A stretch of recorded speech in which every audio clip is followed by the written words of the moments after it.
Hey Atlanta, say hello to Small Business Help from Apple. That's right, we're here to make starting and running your business simpler. From helping you choose the right devices to setting them up hassle-free, we can help you build your business in no time. Speak to a business expert and get the help you need at no cost whatsoever. At Apple, we're open for your small business. Go to apple.com/smallbusiness or visit an Apple store to learn more. Your neighborhood just got cooler with Kroger Delivery's refrigerated trucks. Simply order groceries at the same great prices online as in-store, and we'll bring them to you fresh every time.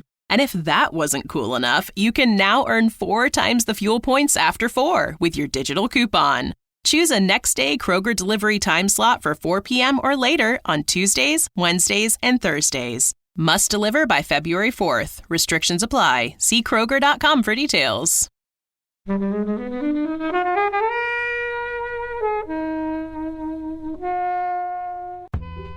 kind of know where this is going, but you're like a moth to the flame. You want to see how this all unravels. And I mean, I was there constantly on my phone while watching it, messaging my friends like, I can't believe this just happened. Have you got to that bit yet? And if you're that exclusive and high up, then I don't know, a Kim Kardashian will probably be falling at your feet or something like that. Do you know what I mean?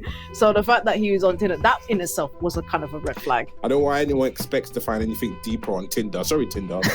I'm bashing your brand now, but... Helen, how did you meet your husband? On Tinder.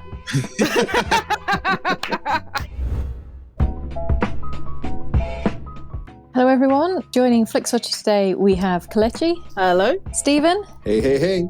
And Kobe. Hello. And we're here to talk all things Tinder Swindler. Thank you as always to the mighty people for the mighty tunes, and thanks to Ben from Rockwood Audio for his awesome editing skills. Please do remember to write a review and rate us on Apple Podcasts and anywhere you can do where you listen to the podcast, because it really does help us. And you can join in the conversation with us on Twitter at FlixWatcherPod and on Instagram at Flixwatcher. Hello film fans, welcome to Flixwatcher podcast. Joining us remotely today we have Kelechi and Stephen. If you could please say hello, tell the listeners who you are and what you do, please. Hi everyone, my name is Kelechi and I am a production manager at Renaissance Studios, and by night I do some freelancing film critic stuff, working for outlets such as Film Stories, Jump Cut Online, Set Tape, and my own blog, Confessions from a Geek Mind. So when you say production manager, what does that mean? What are you producing, Kelechi? Oh, so basically I just manage the set. So I have manage a set. Well, I mean, there's a few steps in there you need to.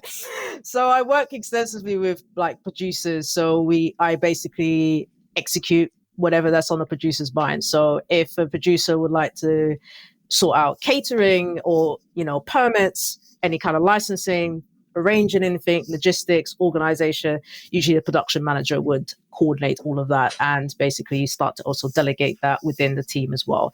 So with production management, you normally would crew up, talk to people, organize logistics. Like 90% of the time doing production work is literally admin before you even start doing like point the camera and shoot. So you're literally just trying to make sure that everything that you do on the day when it goes to filming and on the day as well, you are operating on a safe and secure set. I guess that's even more important in the COVID times. But you're pointing and getting ready to point and shoot on stuff, are you? Has that happened yet, or? No, at the time of this recording, we are literally 2 weeks away from shooting a commission by Channel 4. So a brand new dating show. And that's all I'm going to tell you.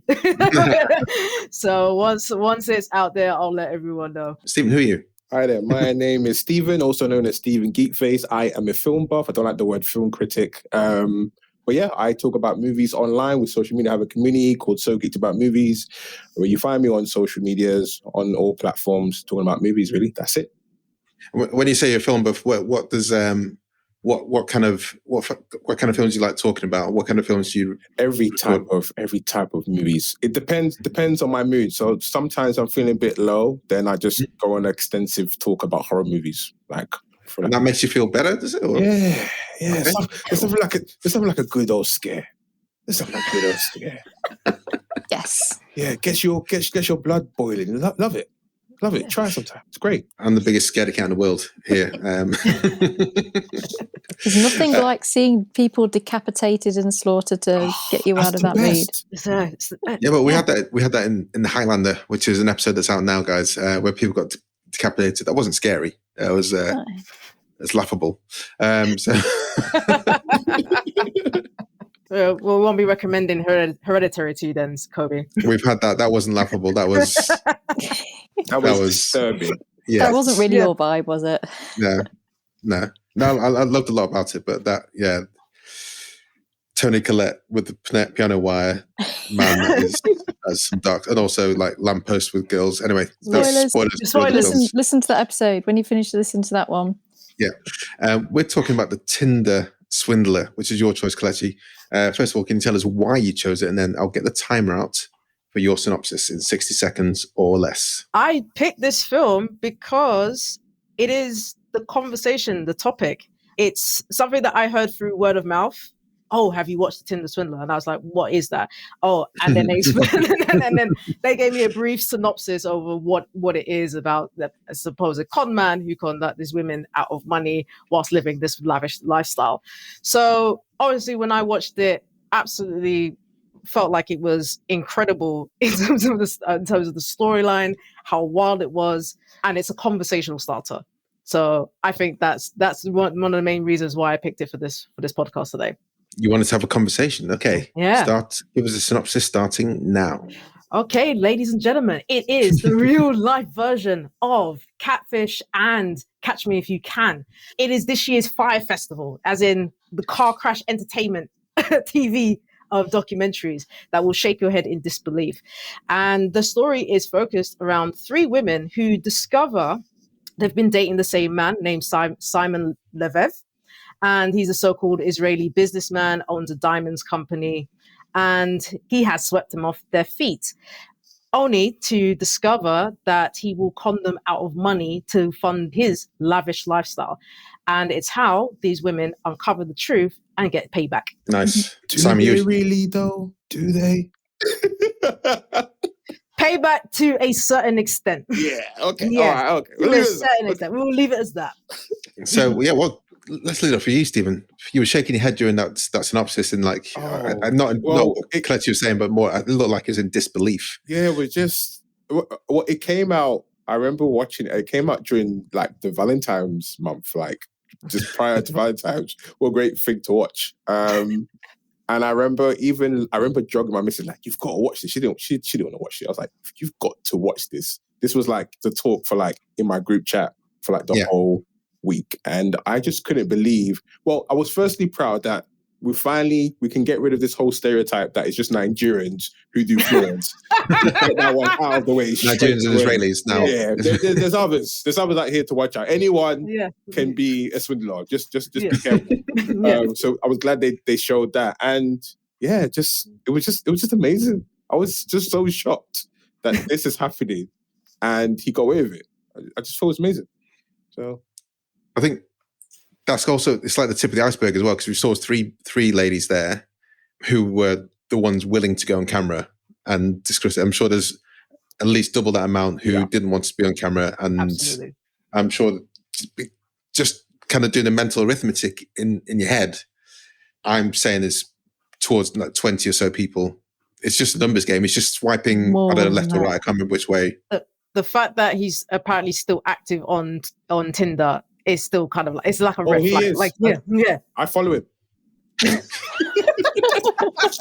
follow him on Tinder or you follow him on Instagram? Instagram. Yeah. I just want to see what he's up to. Who's his next victim? I love it. Is it the real him though? Because there's like about 5 accounts now. It's him. Yeah. It's him. What's his Tinder account? Instagram account, sorry. I can't remember the top of my head. I'm going to have to give it to you guys off the podcast. Isn't it like Simon Leviev of official, like or underscore? It was like, then he had to take it down, and he's done like so many. But every time he gets a new one, there's almost like a group that people just know which one he does now, and he just follow. Just love it. Helen.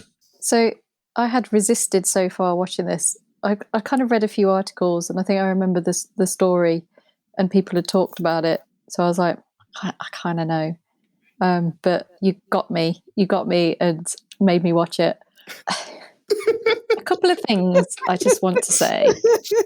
Please, if anyone you've just met says, can you send me your passport details? Just don't. Like, that's just don't. But yeah, I think as a documentary, it's not so great, but the story it's one of those that people are either like completely, I can't believe this happened, or yeah, this happens like loads. And I think they missed an opportunity about delving a little bit more into, basically they were like sitting ducks for him with their Tinder profiles, and they were so attracted to this kind of like fantastic influencer star-studded life where you're flying around on jets and things, that it's such kind of like a weird world. And they ended up paying for him to live that lifestyle, but that lifestyle, someone always pays, someone always is getting shafted for that, whether it's the people who work in the mines or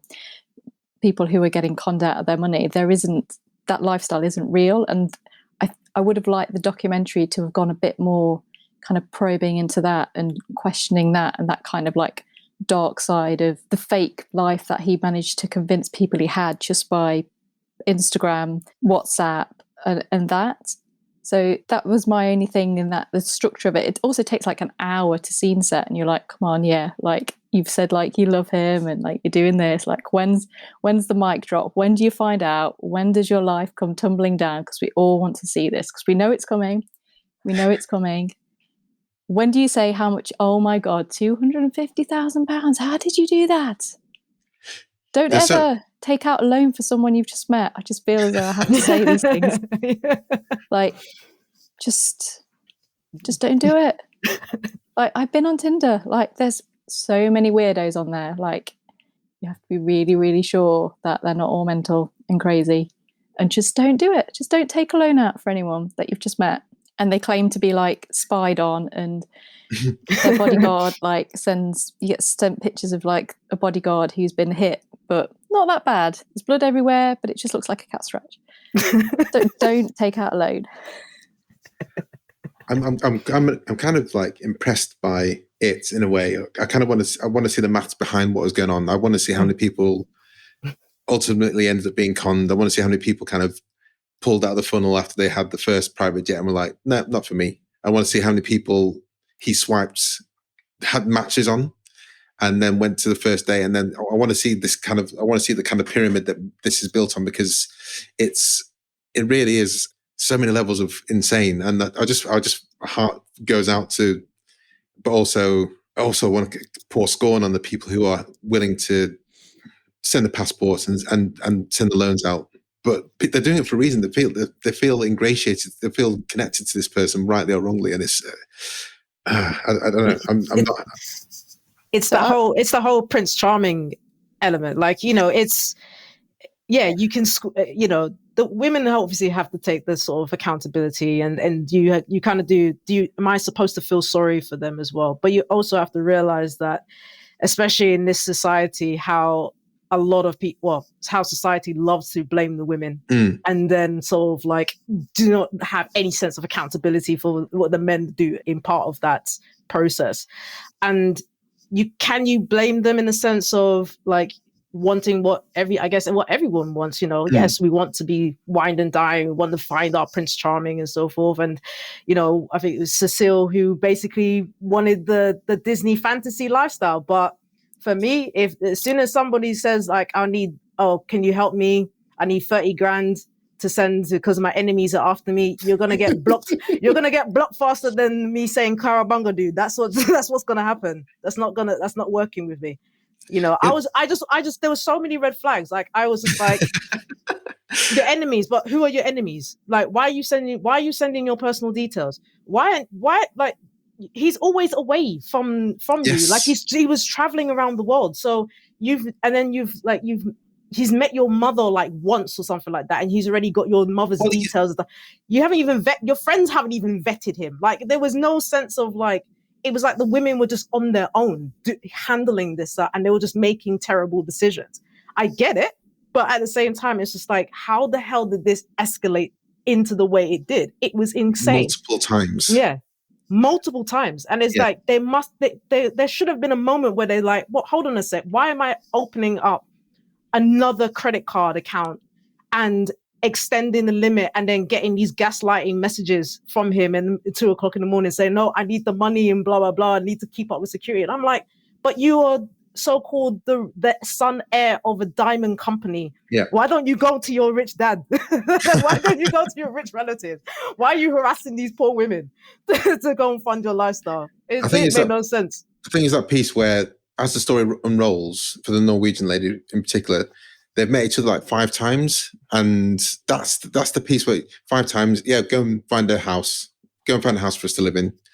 You've met him 3 times at this point. Go and find a house for us to live in. You met him 4 points when you getting a payday loan, and you kind of think, what? The thing is, surely either the friends were just like, hey, he sounds amazing, go for it, or they just don't have those kind of support networks around them. They didn't want to tell them because they were scared that maybe their friends would try and finesse their way in and take the guy from them. That's what happened. That's what I think. Yeah, that's what I think. I have to ask, like, would you swipe right on him? With me personally? Yeah, like, would if you were a woman, would you have swiped right, and would you have gone on the date? Would you have got on the plane? That's what I want to know. Would you have gone, I think it's all right, and then gone on the date with the dropped pin in the exclusive hotel, and then gone on the plane? To be honest, most people would have. Let's be honest, most people would have. What was his first image?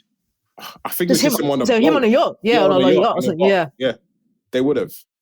I mean, I've never played a Tinder game, but I don't know. I think I'd like to think I'd see beyond the fact that they're on a fancy place. But it's Tinder. It's Tinder. That's all you can see. There's nothing else. I don't know why anyone expects to find anything deeper on Tinder. Sorry, Tinder. I'm bashing your brand now. But Helen, how did you meet your husband? On Tinder. He wasn't on a yacht. He didn't have a yacht picture. He wasn't wearing any Gucci clothes.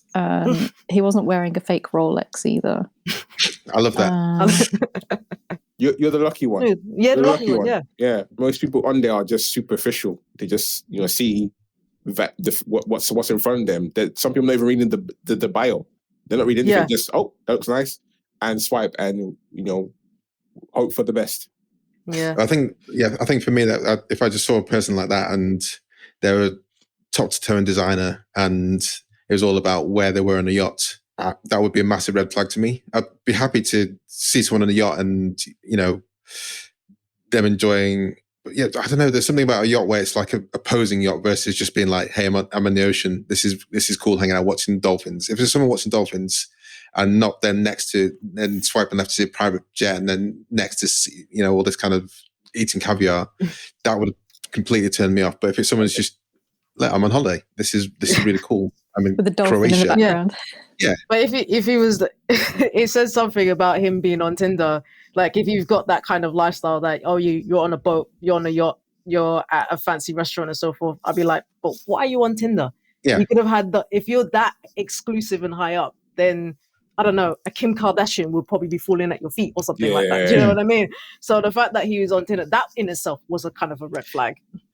That's what the people that probably thought he was a diamond in the rough, then, weren't they? They were literally They were looking for their Prince Charming. He's a billionaire and he's on Tinder and he's interested in me. Guys. I mean, just saying that is just like, your friend would go, mate, he's clearly not, like, he is. If he's swiping right on you. Exactly. And these ladies were all attractive. A fair few notches above. If it was him in Safeway or in Summerfield, then you wouldn't have looked twice at him. This is what Helen's trying to get at, basically, isn't it? But those ladies were a fair few notches on the scale above him. Every single one of them did themselves a disservice. To allow it to go that far, allow it to go that far. But like I said, it does really say something about like how, even in those circumstances, even when it's gone that far and we've seen the end result of it, like how much women still get the blame for it. And yes, there is elements of accountability, but we're still kind of like, one thing that really pointed that out is when the story went viral and they saw the messages on the comments. Obviously never read the comments, folks, but they read the comments and they were calling them, these people were gold diggers, they were bitches, they were slags. And it's still a societal problem that we still look at women as, because at the end of the day, they're still victims. They're still victims. And the fact that Simon, who basically at the end only got 15 months and only served 5. It's ridiculous. And yet the women are still paying off the debts of what they cured for his madness. Like that, I'm thinking, well, where's the sense of justice here? Why isn't the debt written off and just transferred to him? Because obviously he's the one who's been perpetrated. They had all the evidence. Like they had all the evidence in the world, and yet somehow only 15 months, and he only served 5, and he's still out, and he's living the lavish lifestyle. So I don't know what more evidence. This is when you have. It's why it's so tricky, is because it's not technically fraud, because they gave permission and they were working against the bank with him, which is basically what people used to think fraud was on a huge scale, was like people knocking on old grannies like doors and like stealing them money out their money tins. But it's actually very sophisticated online and like this, where people end up giving the money away willingly in ways that when the bank go, so when we emailed you to say, did you really want to send £250,000 to this person, and you clicked yes, you didn't actually want to do that. And this is how there's like, it's such a huge thing. Like there's stories happening all the time where people are just giving away massive amounts of money to people they've just met, and it's usually some kind of romance like this. And it's not like you said, the Nigerian on the internet trying their luck. This is very sophisticated, high level. It's a whole new world, and this is just kind of like a small part of it. It's insane. But banks are like, so when we did those security checks and you went through them and you said yes, and you said yes, I'm in that country spending that card, and you acknowledged that the spending was over your limit, they're like, you said yes. Yeah, there's nothing else we you can said do. It was you. Yeah. We can't give you your money. You said you were there. It was you. But I was also just surprised at how much they were able just to take out, like open up accounts. Because of what was their credit score? Yeah, I kept on thinking, what was their credit score? Because I apply for stuff, I get turned down for loans like no one's business. So these people were opening up Credit Suisse, they were opening up American Express, and they were getting huge credit scores. So I'm just like, how the hell? Like either it's privilege or whether it is, or like reputation, because obviously Simon was quote unquote working for Israeli diamond company. I just thought it was just insane that they were able to open up that amount of credit cards and able to just go and say, yeah, can you increase the limit? And the bank said, yeah, sure, here you go. Well, some of that was explained by the forged wage slip to say that they worked for them, and I can't remember how much is in there, but yeah, a lot of it doesn't add up. But I do, again, just going back to the sophisticated nature that Helen was talking about, what I was saying about, I'd like to see what that funnel looked like. I'd love to see how many thousands of people he swiped left on to then get to that stage, because then there's like I said, the first date, I'm sure a lot of those first dates were just like, he was a dick, or he was the complete tool. So half of those are gone. Half the people probably left at the point when he asked for the money in the first place. There's probably a lot of people saying, right, I met Simon, I went for a first date, he seemed quite cool, but then asked for all this money. I was like, I don't want to do that. I don't know you, mate. And then there's when he sent all those I love you baby images or those videos, I was like, he must be doing this he must be recording 30 of these in one go. And I was kind of thinking, how do you actually keep track of these? Because logistically, there's a lot of stuff going on here that's really difficult to keep a hold on. And I don't want to say I'm impressed by it. I really want to know how the mechanics of this was held together, and this Peter guy, and how he kept the amount he was spending daily. He had to be bringing in thousands. Yes. Oh, absolutely. Yeah. My friend got a private jet recently, and we all laughed at him. I don't know. It's you can spend your money however you want to, I guess. It's £11,000 to go to Nice or something like that and back, and a private jet for him and his wife and his kid. So that's kind of was like, okay, fine. That's kind of level set. But then I know business class is not cheap in any way, shape, or form. Staying in these hotels is not way. So you're spending thousands of pounds per day on these things easily. It's just mind-boggling. It's insane. It was a real expanded Ponzi scheme he was doing. Yeah. Just went from one woman to the other. They paid for the trip. Then the next woman paid for the other trip, and on and on. The bit that fascinates me the most, because everyone talks about having sympathy for these women. I have maybe sympathy for the first woman and maybe the third one, the one that sold these stuff on eBay. Spoilers. But the one in the middle, I have no sympathy for at all, because their date didn't even work. She's like, I don't like this guy. We'll just be friends. Why are you still there? Why were you hanging out with him? He even had other dates and you just happened to be there. Why were you there? So we all know why you were there. That one is clear as day. Maybe the other ones, they got bamboozled by, Prince Charming theory that Kelechi said. I don't believe it, but okay, we'll go with that one. But the one in the middle, no. Why? Why are you here? You look older than him as well. No offense. Like she has her own stuff she's doing as well. So it's just to be seen, isn't it? Yeah. Just like to have that lifestyle and like, I'll go along for the party, go along for the ride. But it wasn't Put it on my Instagram. even his date. Why were you there? Like, imagine I'm on a date with my missus. There's just a random woman just there the whole time. Just there. just there. Like, in our pictures. Filming you both going, filming us or lovey-dovey, just there. Why are you here? Go away. Go home. So, no, she came on a plane, so she's gonna stay here. I'm gonna stay in the room next door. You guys do what you're doing. That's fine. I will give her tips, what makeup to wear, when, what lingerie to wear for him. That's fine. That's cool.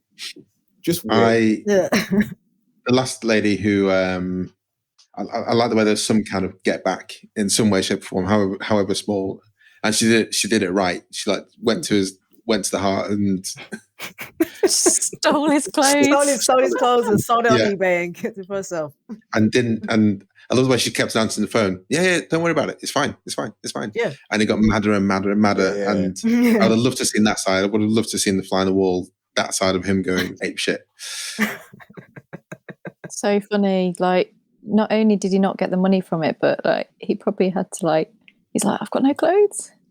And then he's in the hostels, wasn't he? Yeah. And then he called her up saying, can you play the lottery for me and I'll give you the numbers?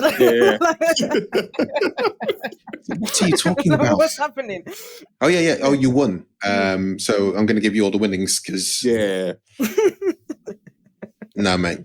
No. But again, this recently, so there's a lady in America who, for some reason, she got put away in jail she got sentenced to 6 years because she incorrectly said she was eligible to vote or something nonsense like that. She got sentenced 6 years in jail. She got out recently, but this clown is going around ruining people's lives, and he gets 15 years commuted out to 5. It's a man's world. You've answered it. It's a man's world. You've answered it. It's a man's world. It's not even a man's world. It wasn't nothing to do with government. He didn't take government's money. Government don't care. If it was government, he stole from the bank. He ain't stole directly from the big banks. Then he's in trouble. But he stole from women's banks. They're not bothered. There you go. That woman said she did something that was on government level. That's why she went in for so long.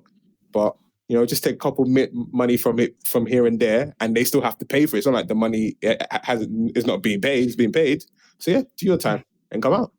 And get a deal with Netflix and all sorts. No, that'll probably help. I'm hoping they claim some money back. And a movie, he's probably going to get a movie due soon as well. Probably have Nicolas Cage playing him or something. I don't know. No one's going to play him. Tell you who could play him. Like, do you watch What We Do in the Shadows? So Nandor and him have a very similar voice. So Nandor, you mean phone jacker? Yes, I can't remember the actor's name, but his character in What We Do in the Shadows, they have a very, very similar voice. And when he was getting really angry, it's just like when that character gets really angry at Guillermo in What We Do in the Shadows. And it's just really funny. Like, if you watch it again and you also watch What We Do in the Shadows, and then imagine the Tinder Swindler going like, oh, Guillermo, like, why are you doing this? There's blood everywhere. The problem is, Kay Van Novak. Yes. But he's quite charismatic, big, isn't he? good-looking guy. Yeah, he's good-looking, yeah. He could just do the voice. Yeah, can maybe just do the Yeah, voice. you do the voice, and then they get Bradley Cooper just to play the face of it. Again, Bradley Cooper, not an unattractive guy. I don't know. It needs to be someone. They probably have to CGI configure some kind of person. No, in Hollywood, they'll give it to The Rock or something. It would be Dwayne Johnson that plays him. You know. And then Kevin Hart's Peter in it. Yeah. Kevin's Peter, yeah. The smallest security guard in the world. Is there anything else guys want to say before we head to the scores? Just don't give your passport details out. Don't give anyone money. Like 50 quid maybe if you just met them and you feel sorry for them, but like don't give people money. Do yourselves, ladies. Just do you.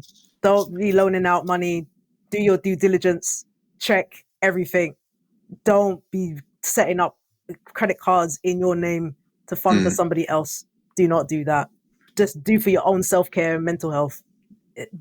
Some guys are not worth it. Come off Tinder and meet real people instead of just looking at what they've got in their picture. That might help as well. Or look at their bio. That could help as well. You know, but she looked at the bio. He was like, I'm a billionaire. Yeah. That was the bio. That's probably that was one it. line. But we need more than that than just a billionaire. Come on. All right, guys, let's head to the scores.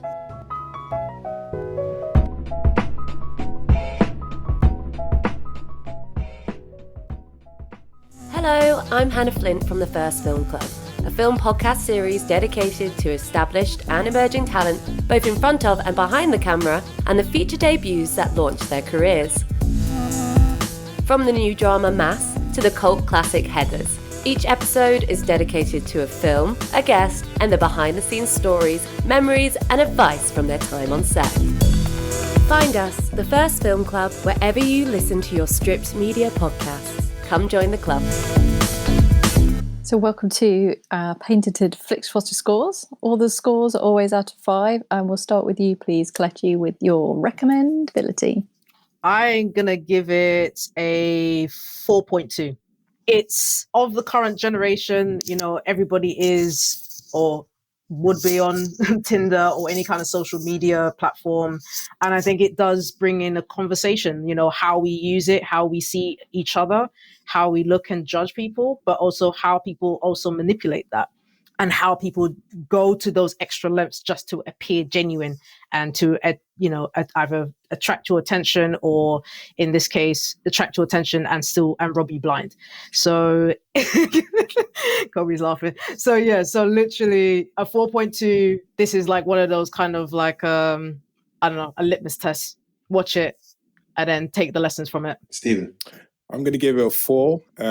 Just the fact that it's one of the ones you have to watch it. I mean, everyone's talking about it, so definitely for you to kind of see it for yourself. And for the same reasons, you know, we're all people who've had some type of experience on Tinder, and you hear loads of stories about men being swindled by women, especially on these dating apps. But it was you know, I wouldn't say refreshing, but just an eye opener to see that it happens to the opposite sex as well, and it can happen to anyone. If you're a fan of films like Catch Me If You Can, this is the real life Catch Me If You Can. Well, even though that was based on a true story, but this is the real deal, and it's happening every day. And it's not just Nigerians sending out the emails. So be careful. So yeah, 4. Helen. Yeah, I'm going to join the 4 party. I mean, I think you probably will have seen it by now because it's everything as people have been talking about. I'm a bit disappointed in this that they didn't kind of push it. I think we probably took it a bit further in our conversation than they did, which is a shame because I would have liked to have seen what Kobe said as well about being able to kind of map out how far it went. And I just feel there's a bit. I think there's a lot more of the story that wasn't told, and I would like to see. I guess there might be another one. I don't know. Who knows? Maybe they just couldn't get the information out of him because he's such a little weasel. Who knows? I'm sure there'll be some kind of follow-up somehow. Yeah. So as a documentary, it could have gone a bit deeper and a bit further. But if you haven't seen it, then, I mean, you can probably guess what's going to happen. But there's still some moments in there where you just I can't believe they did that. I'm going to go for, let's go for 4.2. I think it takes along on a ride, but the depth isn't there. But I think it's good for people to know that this kind of exists, even though we're in the age of the internet now, and he's been doing this for a while, and they've been caught in Finland, but still got away with it and went to someone else. There will be other people who'll be able to scam on this 100%. Change your surname. Simon's a common name. You now Simon Jones, and off you go. So take care of each other. Just photoshopped himself into like people's lives. It's so easy. You can just like get some photos off the internet, and like I can Photoshop myself on Leonardo DiCaprio's yacht if I wanted to. Like, oh, that was brilliant. You don't need to be great at Photoshop. How's that not your default thought? It's like they could have Photoshopped themselves into that picture. If there's a picture of someone on a yacht next to Prince Harry, like they've either Photoshopped Prince Harry onto that picture, or they've Photoshopped themselves onto that picture, or they've Photoshopped everything in that picture. I've watched way too many episodes of Catfish, so for me, anyone I'm Googling them, I'm Googling their images and everything, so like nothing will like overshadow me. So I kind of just wish the ladies did that as well, but like I said, they're still victims. I think the one thing was yourself, Kelechi, talked about the Fire Festival. It's a different kind of documentary there, but it's a similar kind of thing, that willingness to be part of this kind of new influencer crowd and to be seen to be somewhere awesome. It's a different kind of con there, but it's still like these kind of documentary. We're going to see more and more of these cons, more and more of these, lots of people consumed by this thing. Fire was a different kind of beast though, but it's still like, just come on guys, get a grip. Just do your own thing, I guess. I don't know what I'm trying to say. Repeat viewing score though, Kelechi. I'm gonna give this a 4. Oh wow, you're gonna watch it again? Yeah, I've watched it like twice. Like the thing is, the more you talk about it, you realize you're in a pool of a conversation with somebody who has not watched it. So you end up like, watch it, and then you're doing a hosting a watch party and watching it. So I think that it's interesting to watch it from someone else who has not watched it and see it from their perspective, and see if like they find something that's new or something that you didn't necessarily pick up. I think there is some elements of watchability out of it. I think as long as they don't kind of turn it into, as we kind of briefly discussed, like a movie, or what Peacock did with Tiger King and turned it into a TV series that no one really wants to kind of watch anymore. It is very much of the current moment. What happens in, say, 6 months' time, 8 months' time, a year's time, it might not be as relevant, but there's still lessons to be learned from it. Stephen, repeat viewing score. I'm going to give it a 2. A con is a con. Once you watch it, it's pretty straightforward. I don't think you need to watch it again. Maybe if you have a young daughter or a young son who lets you know that I'm on Tinder, I'm joining the dating apps, then maybe put it on to show it to them. It's like, watch out for these types of people. But besides that, no. I think once you see it, it's a con's a con, and move on, just learn for yourself. I think don't really want to see it again. Yeah, so a notorious one-watch documentary person I am.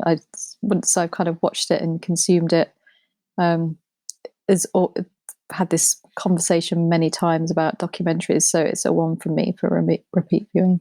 Yeah, 1.5. I watched this when it maybe a week or so after the hubbub kind of reached its peak, and said that was about a month ago. And when you suggested this collection, I was like, do I need to watch it again? No, that's fine. Yeah. So that kind of gives an indicator how much repeat viewing score is for me. So yeah, 1.5. Small screen score. I'm gonna give this a 3 because it's not cinematic. It's like a standard. Would you want to watch this in the cinema? No, you wouldn't. So it's I guess, but it's still a 3 for me. Like it's okay. It's still solid for me. Like it's not something you watch in the cinema, but it's not something that also like you have it on the TV, on your TV screens. It's there. You watch it once, but it's not like something you kind of again return back to, or even just like it just does its job. That's what it is. So it's perfect for the small screen. It's not necessarily cinematic, but it is what it is. Stephen. Well, I'm going to say something that's a bit controversial and probably going to throw something at me. I'm going to give it a 4. I'll tell you that first. But the first time I watched it was on my phone in bed on a Sunday morning. I remember it like it was yesterday. So yeah, and it's just that. There's, like I said, there's nothing. I mean, I could have technically watched it without even the images. I could have just listened to this. That was enough. I mean, there was just a podcast. Yeah, like a podcast. Yeah. There was one or two things like the image of his bodyguard with blood on his head and that stuff. But the audio was the fun part. The voice notes were hilarious. That was the best part. So could have watched it that way. So yeah, obviously, like I said, it's not made for cinema at all. So yeah, small screen is fine. If you want to watch your TV, make it any event, cool. But it can be on the laptop or put it on your phone. It's fine. Helen, it is a bit spectacularly uncinematic in that, like, they really, really kind of overdid the texting on the screen thing. Oh, like, okay, get it. Like, I've used phone before. I know how messaging works. It's all right, folks. Yeah, 5. Like, I don't know. Like, I don't know what situation would be that I would go to the cinema and watch it. And that's like Tinder decided to have like this weird party and they screened it and for all their influences. Yeah, I don't know. Yeah, perfect for home viewing. But you guys, Stephen and Kelechi, you must have been to screenings where there's been influencers there, and I don't know, you're rolling your eyes at them. And I wouldn't say roll my eyes. But I just know, like, we're not going to get accurate score in this room. It's just going to be 10 out of 10. You've been paid off. So, okay here. But you're taking the seats with certain critics. Do they stay for the film, though? I hear that they just come take a picture, back about on their phones, make a noise, and then go. They get the phone out, say, guess where I am, guys, sit down, watch the movie, get the goodie bags, and go home. That's No cinema etiquette. Their phones will go off. Sometimes some of them is asking, in mid conversation on the phone, their phones light up the screen. So it's not the greatest of experience. But they're there. We don't have the power and the control over that. So that's the higher power for me. Take the phones off and throw it. Smash their phones. Well, it depends on the screening. If it's one of the big ones, they tell you to put your phone in a sealed bag. And then, they don't listen to those rules. But they don't listen. They don't listen to those rules. So yeah, but yeah, if there's opportunity for more critics to get in, especially like first time critics, especially people of color, women of color, getting into the cinema screening over an influencer, I'd take that all day, every day. So my small screen score is 5. Yeah, perfect for viewing score. This is if I watched this at the cinema, I'd be annoyed. There's some documentaries which I would have loved to watch at the cinema, like the Agnes Varda one. What was that called, Helen? Faces, Places. Yeah, Faces, Places. I would have loved to have seen that in the cinema. Quite angry I didn't, but yeah, a lot of documentaries are uncinematic, and this is one of them. Engagement score, Kelechi. I'm gonna go with 3.5. I think it as I said before, it is within the cultural sphere. It's a conversation, but after that, you probably might not have the conversation again. Especially after about 6 and 7 months later, a year later, especially as the world just quickly moves on to the next big craze thing, like, I don't know, the next Wordle app or something like that. Do you know what I mean? So, and they're making a film about that or something like that. So right now we're in the kind of perfect zone or sphere for like the conversations and engagement.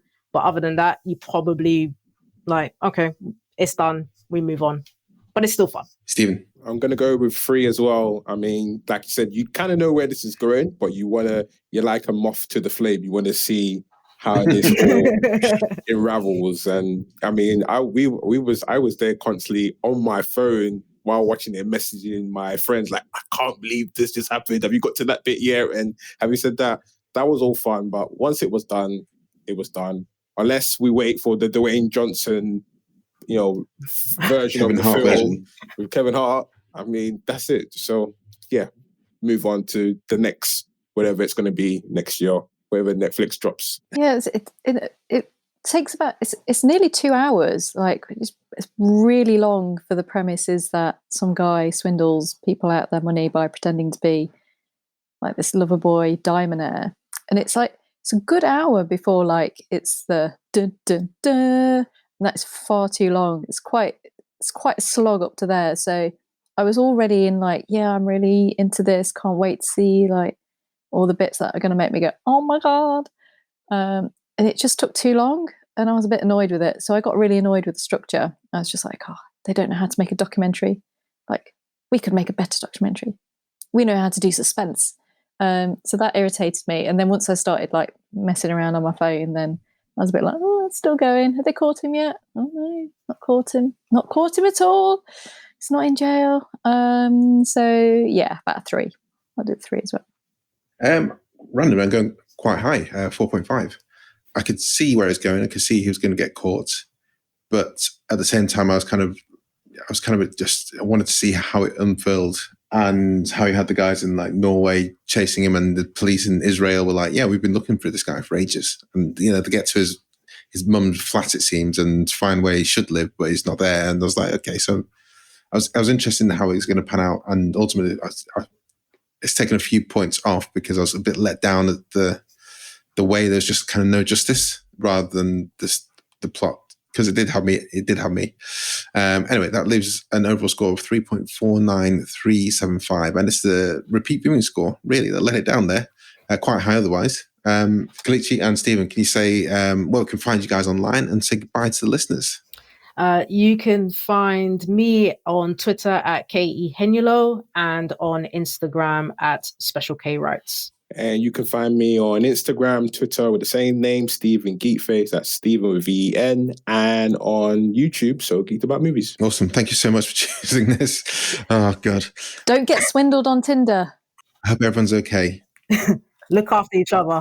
Use the loan you got to buy your own house. Or something else, something that you can see tomorrow. Just look after yourselves. Just do yourselves. That's all it is. I know enemies. I was thinking if there's a film made by The Rock and Kevin Hart, hopefully those guys will pay off some of the debts that have been amassed. Yeah. Anyway, cheers, guys. It's been a pleasure. Thanks Bye. for coming on. Bye. Bye. Enjoyed this episode of Flixwatcher podcast? Why not leave us a 5-star review on iTunes?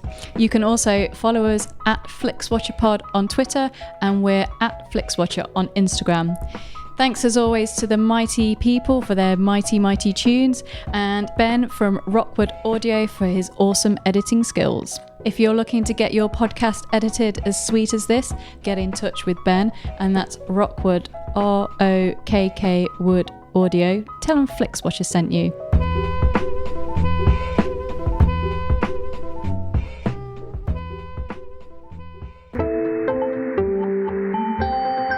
You just heard a Stripped Media production.